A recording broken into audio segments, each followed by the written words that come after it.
Assalamualaikum warahmatullahi wabarakatuh. Selamat pagi, selamat beraktivitas bagi rekan tani dimanapun Anda berada. Semoga kalian selalu diberikan kesehatan dan dipermudahkan segala rizkinya. Amin amin ya robbal alamin. Untuk kesempatan video kali ini saya akan mengupas tuntas tentang cara pemupukan yang tepat pada tanaman padi. Dari mulai pemupukan pertama, pemupukan yang kedua, dan pemupukan yang ketiga ya sahabat tani. Karena banyak sekali para petani yang menginginkan anakan padinya banyak, terus hasilnya yang melimpah, namun untuk pemupukan itu terkadang kurang tepat ya sahabat tani dalam waktu dan dosis serta pupuk yang digunakan. Makanya banyak sekali yang bertanya pada WA saya untuk dibuatkan cara pemupukan pada tanaman padi yang tepat ya sahabat tani. Ini menurut versi saya karena saya sudah melakukan uji coba selama bertani, dan dalam uji coba yang saya lakukan terkadang saya mengalami kegagalan yang sering ya sahabat tani, hingga saya saring musim demi musim, dan alhamdulillah sampai saat ini yang menurut saya lebih cocok ya sahabat tani untuk waktu, terus pupuk yang digunakan, dan dosis yang digunakan. Nah, ini juga tidak menutup kemungkinan nanti akan selalu saya uji coba hingga mendapatkan hasil yang lebih baik lagi ya sahabat tani. Dan kalau menurut saya pribadi, kita sebagai petani itu jangan takut bereksperimen dan berinovasi ya sahabat tani, agar mendapatkan hasil yang lebih maksimal lagi nantinya. Karena kesuksesan itu tidak selalu instan ya sahabat tani. Kita belajar dari pengalaman musim demi musim, insya Allah akan mendapatkan hasil yang sesuai nantinya. Dan kita mulai saja untuk pembahasannya ya sahabat tani. Untuk tahap yang pertama, kita harus mengetahui dulu jenis padi apa yang kita tanam, karena setiap jenis padi itu memiliki usia panen yang berbeda. Ada yang 90 hari, ada yang 100 hari lebih ya sahabat tani. Di sini saya coba praktekkan atau saya bahas untuk jenis padi yang usianya umum ya sahabat tani, ataupun di usia 90 hari itu sudah dipanen. Nah, untuk pemupukan yang pertama, sahabat tani silakan melakukan pemupukan pertama di usia 10 sampai 15 hari.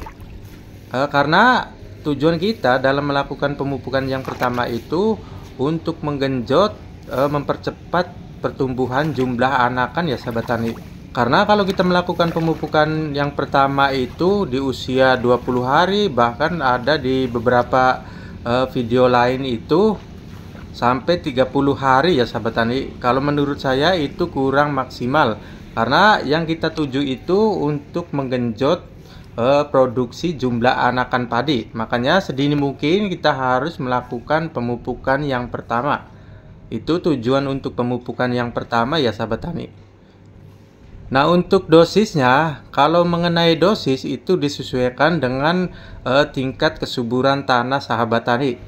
Kalau di daerah saya dalam melakukan luasan lahan 1 hektar di pemupukan yang pertama itu ada yang 3 kintal, ada yang 2 kintal ya sahabat tani. Itu tergantung dari tingkat kesuburan tanahnya. Mungkin ada yang bertanya juga, Bang, apakah untuk pemupukan yang pertama itu dapat dicampur dengan menggunakan unsur fosfat seperti SP36 ataupun Belarusia atau padu kuning? Itu bisa ya sahabat tani. Nah, kalau saya kebetulan untuk musim kemarau ini tidak memakai ya sahabat tani. Nanti akan saya pakai di pemupukan yang keduanya. Nah, kalau pemupukan yang pertama ini untuk waktu aplikasinya ini dapat diaplikasikan untuk semua jenis padi ya sahabat tani, baik itu yang usianya 90 hari maupun yang usianya 100 hari lebih. Nah, itu untuk yang pertama. Sekarang kita membahas untuk pupuk yang kedua.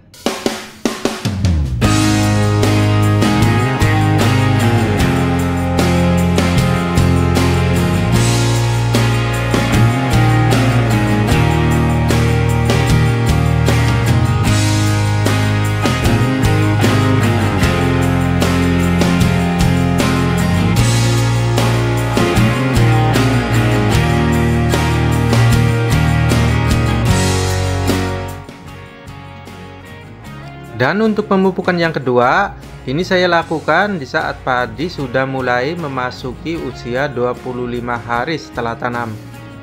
Nah, ini berlaku untuk jenis padi yang memiliki usia panennya itu 90 hari. Kalau yang 100 hari lebih itu beda ya sahabat tani, nanti akan saya bahas juga. Dan sedikit perlu saya terangkan juga, karena semua jenis padi itu memiliki usia primordia yang berbeda-beda ya sahabat tani, ataupun perpindahan dari fase vegetatif ke fase generatif. Untuk jenis padi yang usianya 90 hari itu sudah dapat dipanen, untuk fase primordia ataupun perpindahan dari fase vegetatif ke generatif, kalau di daerah saya itu namanya mapak anak ya sahabat tani. Untuk usianya itu 45 hari itu sudah memasuki ya sahabat tani.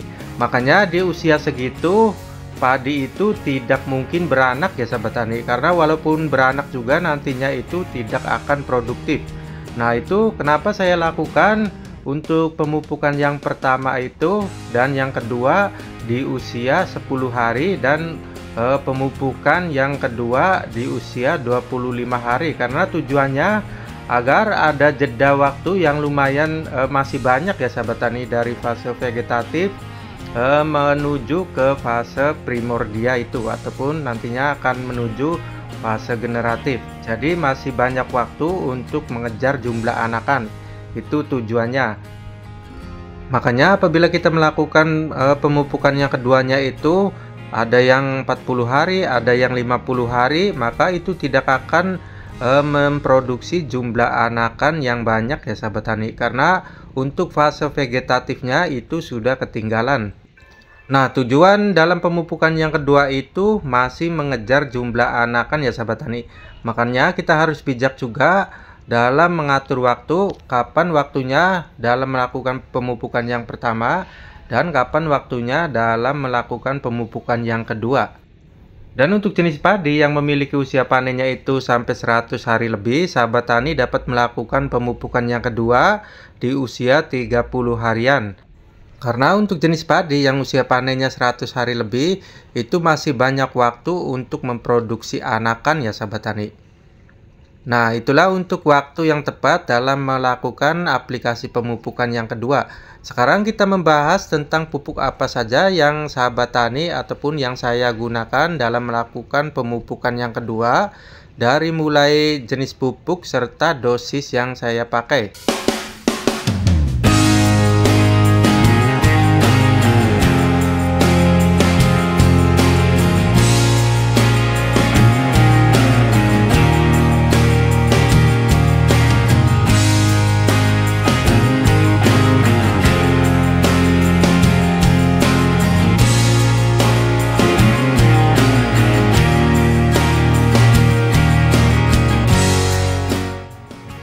Dan untuk pupuk yang saya gunakan dalam pemupukan yang kedua, untuk luasan lahan 1 hektar, yang pertama saya menggunakan pupuk subsidi yaitu Ponska ya sahabat tani. Untuk dosisnya saya memakai 2 karung ataupun 100 kg. Nah, untuk pupuk yang kedua saya menggunakan pupuk yang memiliki kandungan unsur haranya itu fosfor ataupun fosfat. Untuk merek dagang saya memakai padi kuning. Nah, untuk merek dagangnya sahabat tani dapat memilih merek dagang Vertifos atau yang lainnya ya sahabat tani. Untuk dosis yang saya pakai, saya menggunakan dosisnya itu sebanyak 100 kg ya sahabat tani. Dan untuk pupuk yang ketiga, saya menggunakan pupuk urea subsidi sebanyak 50 kg ataupun 1 karung ya sahabat tani. Nah, mungkin itu untuk pupuk yang kedua, saya rasa mudah dipahami ya sahabat tani untuk penggunaan pupuknya. Nah, perlu saya tegaskan lagi, untuk pemupukan yang kedua ini masih mengejar jumlah anakan padi ya sahabat tani. Lanjut untuk pemupukan yang terakhir atau yang ketiga, apa saja pupuk yang saya gunakan dan berapa dosis dalam luasan lahan 1 hektar.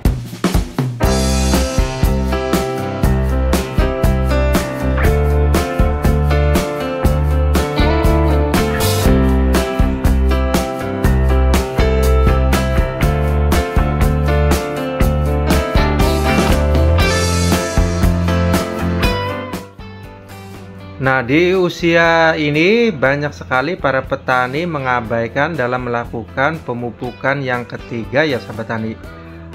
Banyak juga yang bertanya pada WA saya, Bang, apakah bedanya dengan tanaman padi yang tidak dipupuk ketiga dan tanaman padi yang memakai pemupukan yang ketiga? Itu jelas beda ya sahabat tani. Saya sudah sering mempraktekkan, untuk segi tonasenya juga jelas beda.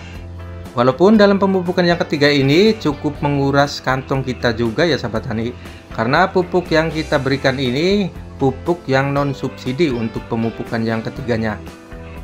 Tapi insya Allah untuk pengeluaran pupuk yang ketiga ini dapat tergantikan pasca panen nanti, karena tonasenya juga itu akan lebih meningkat ya sahabat tani. Nah, untuk usianya sendiri dalam melakukan pemupukan yang ketiga ini, untuk usia itu jangan berpatokan ke hari ya sahabat tani ataupun usianya. Kita berpatokan di saat padi sudah mulai memasuki bunting kecil ataupun bunting sedang. Karena setiap padi itu memiliki usia yang berbeda-beda untuk buntingnya. Kalau untuk jenis padi yang usia panennya itu sampai 90 hari dapat dipanen, untuk usia buntingnya itu rata-rata 55 hari sudah bunting ya sahabat tani. Makanya untuk saat-saat seperti itu kita harus melakukan pemupukan yang ketiga. Nah, beda lagi untuk jenis padi yang memiliki usia panennya itu sampai 100 hari. Untuk pemupukan yang ketiganya itu beda ya sahabat tani.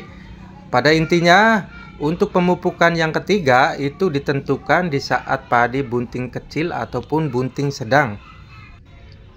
Nah, sekarang kita bahas mengenai pupuk apa saja yang digunakan saat melakukan pemupukan yang ketiga pada tanaman padi. Nah, untuk pupuk yang pertama, dalam luasan lahan 1 hektar itu saya menggunakan pupuk yang memiliki kandungan unsur haranya itu kalium ya sahabat tani, atau pupuk KCl. Ini untuk merek dagangnya saya memakai Mahkota.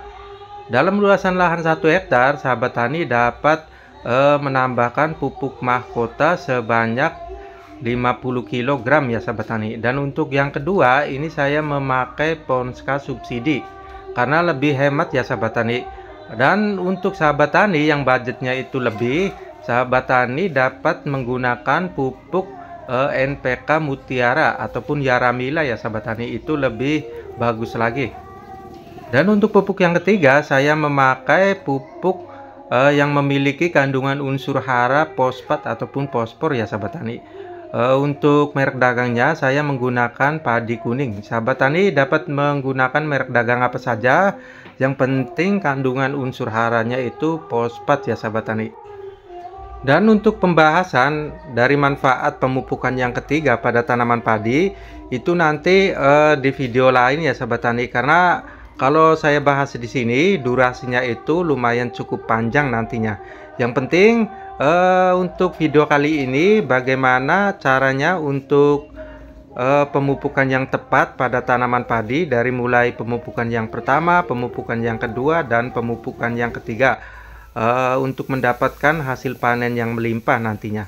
Insya Allah untuk cara ini yang sering saya praktekkan ya sahabat tani. Nah, untuk pupuk dalam video ini yang digunakan ini berlaku di MT2 ataupun musim kemarau. Kalau untuk musim penghujan nanti pupuknya beda lagi ya sahabat tani yang akan saya pakai untuk dosisnya. Nah, mungkin itu saja yang dapat saya sampaikan pada penjelasan video kali ini. Kurang dan lebihnya saya mohon maaf karena durasinya lumayan cukup panjang juga ya sahabat tani. Insya Allah saya akan selalu terus berinovasi dan akan terus bereksperimen, karena teori saja itu tidak cukup ya sahabat tani kalau tidak langsung kita praktekkan sendiri. Makanya untuk video-video saya insya Allah akan ada yang terbaru ya sahabat tani. Dukung terus untuk perkembangan channel saya ini agar tembus 100 subscriber ya sahabat tani. Dan apabila ada pertanyaan yang kurang jelas, silakan sahabat tani bisa cantumkan atau bisa tulis di kolom komentar. Insya Allah secepatnya akan saya balas. Sekian dulu video dari saya. Wassalamualaikum warahmatullahi wabarakatuh. Salam petani Indonesia.